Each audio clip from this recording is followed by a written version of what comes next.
All right, welcome to Witchpolice Radio. I'm here with someone who has, I guess the saying is fingers in a lot of pies. I think that, we'll get into this in a second. I know you have an event coming up and we're going to talk about that. But I think that, I'm going to get you to introduce yourself. But first off, the way that I am aware of you and what you do, I know you've been in a lot of bands over the years and I've sort of seen your name and face in the local music scene. But the main way that I've kind of come to know who you are is through the Red Tie Productions videos you've been doing. So you're a musician, you have a lot of experience producing these great live events that have been happening, streaming on the internet, and I'm sure there's a lot more as well. So I think the best way to start this off is if you want to introduce yourself and maybe just give a bit of background about what your background is in the music scene. Well, I'm Clint Chaboyer, and I started playing in bands when I was about 16, playing in the bars, and my mom used to have to come and sit with me because I was under 18. But yeah, I've been playing in Winnipeg bars since I was 18, and that was a long time ago. And then since then, you've played in a lot of bands, and now you're sort of more on the other side of things, where you're producing these shows for local bands and getting sort of the word out about local musicians in a really visual way. So, what is the sort of genesis of that project? Yeah, well, I remember I played one of my bands played on Live at the Roslyn, and after that, I was thinking like the heavy bands need this, like because obviously they're not going to have a metal band bring in half stacks and stuff into their apartment building. So there's no avenue like that for metal, punk, and all that heavy stuff. So I thought, I don't know much about video, but I'm gonna give it a try. And the Village Idiots were super awesome with giving me advice here and there and stuff like that. And they actually came and hosted the first, I think, I don't know, 3 at least. And yeah, so that's kind of where it started. And then they also introduced me to Sean Perrin, who they're like, there's this video guy who he's reached out to us and stuff. He's into heavy music. Here's his email. And so yeah, I emailed him, and he was all over that. So we got together, and we've been doing it, building a little bit slowly too, adding a little bit more into our production value, I guess, as we go. And we're pretty happy with how it's progressed, so far. Well, I think it was must have been a couple of years ago now that I guest hosted, filled in to guest host one of the episodes, and I was Yeah. impressed at just how. I mean, you see it online, and you see, there's some interview sections, and then there's a live band, but the amount of people involved and the amount of sort of coordination of different cameras and the way that it's being looked at in real time and directed and everything, it was impressive. Like, the same thing with the Village Idiots too, is seeing that in person Yeah. as well. It's really cool to see that not only are people in Winnipeg sort of doing these DIY video productions, but they're doing it in at a level that's it's pretty cool, like, to see it, that it's that involved and there's this many people making this happen, because it could just as well be someone with a cell phone camera, which is how the Village Idiots got started too, right? Yeah. And Yeah. so it's cool to know that you didn't have really any video experience before that, and you just jumped into it, and now this is this behemoth. Yeah, well, and it was funny because like I had so little video experience that I thought, oh, you can just take a camera and plug it into a laptop. So when we showed up to do our very first live stream, Kevin and Riley showed up the night before to help me kind of, get everything kind of set up and stuff. And so they're like, okay, what are you plugging your cameras into? I'm like, the laptop. They're like, you can't do that. So our very first stream was just one, crappy little kind of webcam that we, little USB just plugged right into the computer. And so yeah, that was a pretty big learning curve. that very first one. You can go and watch it on Red Tide Productions Facebook page. It's with local metal band Inverted Serenity. Oh yeah, okay, yeah, yeah. Yeah. It's neat to see that this has kind of become I know that obviously the Village Idiots weren't the first ones to do it, but I mean, the pandemic has kind of turned the idea of doing live streams and doing sort of virtual concerts into this big thing that the bands, even now that shows are happening again, and everything, people still want to do them. People still want to watch them. I mean, I've tuned into a lot of your shows, and it's not the same as going to a concert, but it's a different kind of experience that I think people still we got a taste for it during the pandemic, right? And people still want Yeah. it. So it's cool that it's now an option, I think, for bands, especially with something like what you're doing, giving heavier bands an opportunity to do that. Because a lot of those live streams that happened during the pandemic and beyond seem to be a little more focused on folk singers and solo Yeah. artists and the type of people that you don't need a big setup and a big crew Yeah. and a big space really to perform and to record. Yeah, for sure. And yeah, I'm I'm happy to see that it's, kind of kept going after the pandemic, because yeah, when we came out of it, everyone wanted to, get out and do stuff now that they could. And so we were kind of a little bit worried about, well, will people still, tune into live streams? Or so yeah, and we're, there was definitely a dip, but yeah, we're very happy with that. It's been able to keep going. So Was it something you always intended to do after the pandemic ended? Like, did you know that this was still going to be something you wanted to pursue? yeah, oh yeah, because yeah, like when I started it, it wasn't like it was before the pandemic. Right, And of course, yeah, yeah. so yeah, I wanted to keep going, as long as I can. And how many seasons has it been now? Has it been three or Uh, more?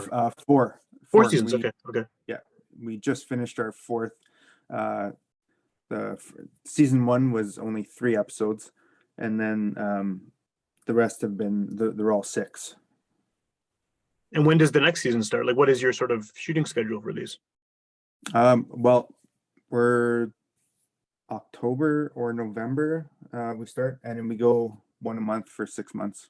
Cool, cool. And those are always kind of in perpetuity stored on Facebook and YouTube and wherever else, so people can still see those even if they missed them the first time around, right?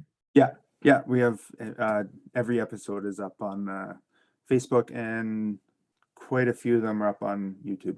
Cool. Cool. And just to shift gear, I mean, I could talk to you about this for a while, but to shift gears a bit, I mean, you have an event coming up. Another sort of aspect of what you're doing is you're still playing music, but you're also kind of helping to put this event on, or you're involved in putting this event on, which it sounds like is a very sort of close to your heart cause that this is helping out. So what can you tell me about the event that's coming up next month, or this month, I guess? Is it Yeah, this month or next month? Yeah, it's all, what month are we in? April? Yeah. yeah. So it's May 5th at May the 5th. Park Theater, and this is the 8th year. And every year we pick. Usually it's 2 charities, one animal charity and one human charity, and we put on the show, and we split the money down the middle and donate it to the 2 charities. But this year, we decided that we're just gonna pick one charity, and it's MS Society of Canada. And yeah, I was diagnosed in 2021, so it's yeah, pretty close to my heart. Yeah, no, I no doubt. Yeah, yeah. Has that have you donated to this charity before with this project, or is this the first time that it's No, involved? yeah, this will be the first time. Yeah, I imagine that having gone through all of this yourself and being diagnosed and living with it and everything, you're probably even more motivated to get this event to do as well as possible. Not that you wouldn't have been before, right? But I mean, you have this yeah, personal connection now. yeah. No, I always put 100% into to everything I do. But this one, might put 110. Yeah, for sure. Yeah. Yeah. Is it always the same band that plays every year? Because you're doing '90s covers, right? I mean, every time Yeah. it's '90s covers. Is it the same musicians? Yeah. So there's about between 16 and 18 musicians each year. And they're all from different bands. So, and then I've split them up into the first year, I pretty much just kind of randomly picked names and split them into three bands. And then so they play it as a band for that night. And why '90s? I mean, like as someone, I'm 40 now, so the '90s stuff definitely for me is a big part of growing up. Is that really the reason you guys sort of chose that theme, because you're all of the age where that would have been a prime music listening time? Yeah, it was I when I was sitting around, I kind of came up with the idea to do like a, you know, do a show with a whole bunch of musicians, all from different bands. I was thinking, well, what kind of music do I want to play? I'm like, well, 90s. So that's how I picked the 90s theme. Well, and I guess it's an era too that has a pretty wide range of stuff too, right? I mean, it's not like you're just doing grunge covers or you're just doing hip hop covers. I mean, there's so many different things that were popular in the '90s that you have a pretty wide range of songs to choose from as far as covers. Yeah, oh yeah. And there's the the three groups all have they kind of play different you know different styles from the 90s. So the first group is usually kind of alternative slash like they play some Tom Petty sometimes and Sublime, the kind of lighter stuff. And then Yeah. the second group, which I'm in, and we play most of the grunge stuff. So Soundgarden, Nirvana, Pearl Jam, all that kind of stuff. And the third group plays the heavier stuff. So they Okay. they've done Pantera, Metallica, stuff like that. Okay. Cool. Cool. Does this experience of sort of, I mean, not only doing this show every year, but also with Red Tie doing, being this involved in live shows and hanging out with musicians all the time, does that make you want to get back into sort of regularly playing with any bands, or are you happy to do the one a year and then focus on the behind the scenes stuff? Um, yeah, it's gets harder as you get older. Yeah, uh, totally. Yeah, yeah. and yeah, I live like an hour and a half outside of Winnipeg, and so driving back and forth 3-4 times a week is kind of doesn't like trust me, I'd love to be in a nice full-time original band again, writing and stuff, but yeah, it's a little too hard. I wouldn't be able to commit 100%, and yeah, I like to give 100%. So So you get the one experience a year at least where you're on stage again and doing that. yeah, like I play like kind of part-time in a couple cover bands too. So I I do kind of play a little bit, but it's not as it's a lot different than writing music in a band. Yeah, and I guess maybe to differentiate too, like these '90s shows. I mean, yes, you're doing covers, but this is more like a tribute to the '90s rather than just being your standard cover band that people would go see at whatever bar on a weeknight or something, right? Oh yeah, what? Yeah, 100%. Yeah. Because I think the cover band. I mean, I know I'm guilty of this too, is thinking that cover bands they have kind of a bad rap with a lot of people as like I don't want to pay money to go see that because Yeah. I want to hear original music, and I totally do Yeah. that, and I feel bad because I mean, no offense to anyone who's in the cover band, but I think that yeah, like something like this. To me, as someone who would go to a show, it makes more sense, right? Because you're going. First of all, it's for charity. Secondly, you're seeing specific songs that you probably grew up on and loved hearing, or at least remember from that era. And yeah, it's Yeah. not like they're playing top 40 hits. Yeah. No, and probably 75% of the people come, dressed up in, Oh, cool. 90s grunge and rock kind of stuff. So it's a pretty much a complete 90s feel the whole night. Yeah. And do these usually sell out? Like, do they usually? I've seen photos and Uh, videos from them, and it seems like a pretty big crowd. yeah, like the first year we had at the pyramid, and that sold out. And there's actually a huge lineup down the street. It was crazy. And then we moved it to the Oak, and the Oak holds it's I think 700 people. So we've never sold the Oak out, but it's usually in between 300 to 500 people. Which is pretty good. Pretty good. Oh yeah, Especially yeah, if the money's going to a good cause too. yeah. That's great to have. And it's at the park this year, right? Yes, yeah, yeah. The I did originally try to book it at the Oak again because we've been there for seven years. But doesn't sound like they're going to be having any shows there anytime soon. So, Oh, okay. and then so after that, my first obvious was the park. Yeah, totally. Yeah, yeah. Well, I mean, if it's one of the best venues in town, if not the best venue in town. So you it's hard to go Yeah, wrong with the show at the yeah, park oh for yeah, sure, yeah, for yeah, sure. totally. So, how can people get involved in this event? Where do they find information about, where to get tickets, times, dates, all that stuff? I'm sure there's somewhere online they can track all that down. Yeah, yeah. So there's they can get tickets right on the Park Theater's website, or they can go to the annual '90s tribute show Facebook page, and there's event page is up there, and it has a link to the tickets and all the times and stuff like that. Cool. And then I was going to ask you too earlier, talking about Red Tie Live.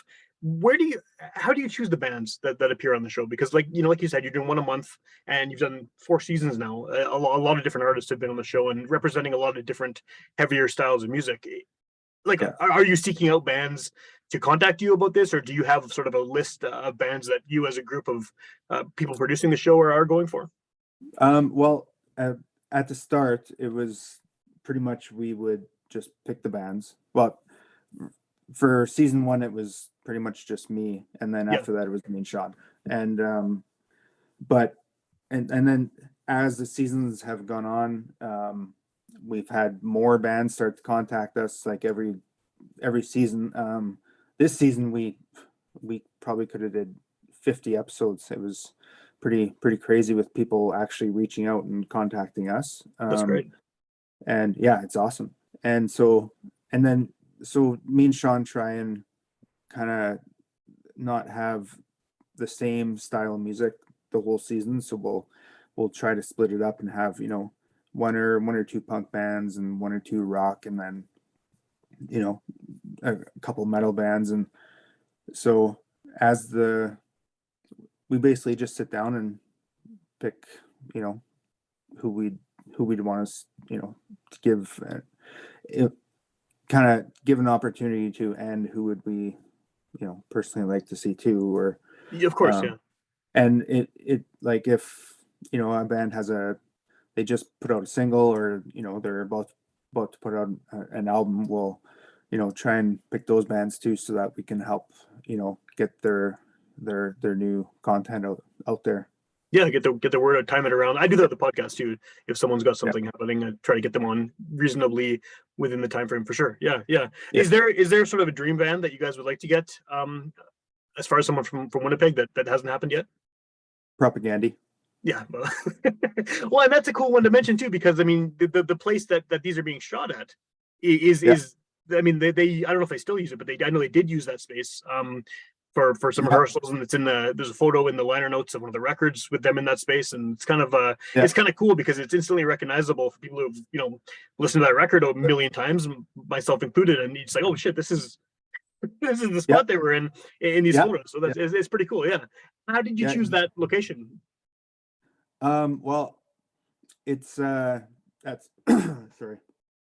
Um, Most people in the music scene know Mike Wagner, and he's a terrific sound technician, and uh, one of my favorites that I like to use.